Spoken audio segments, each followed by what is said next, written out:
Hi, assalamualaikum. So, for today's video, adobong sitaw naman tayo na may manok. So, syempre, as usual, watch nyo lang tong video kung paano ko siya niluto. Kasi, most of you, you cook this with the other meats.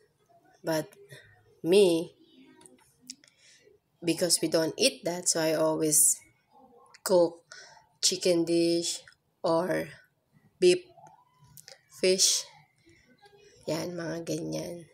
So, ito yung ginawa ko with chicken. Masarap din naman siya with chicken. Diba? So, ganun din siya. So,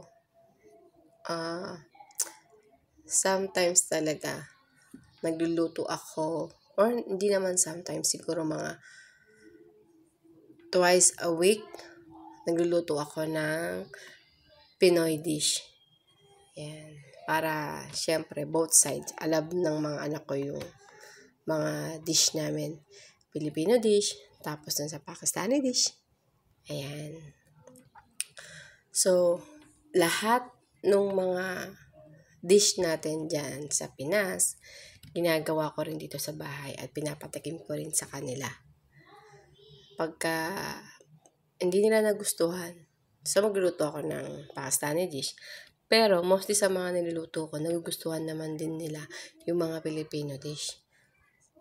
Tapos yung asawa ko, ganun din. Pero yung asawa ko, ang mas gusto niya sa dish natin is the adobo and apritada.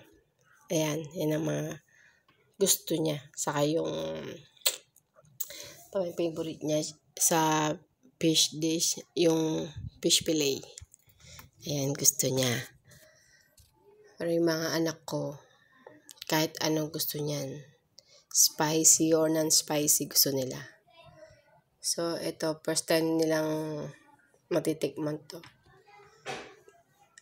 So far, so good. Nagustuhan naman nila. Masarap daw. So, maybe ulitin ko yung pagluto nito. Pero minsan magluto ako. Ganyan. Para, diba, salit-salit yung mga dish nila. So, ayan, I think it's almost done. And so, that's it. There you have it. So, thank you for watching. See you again next time.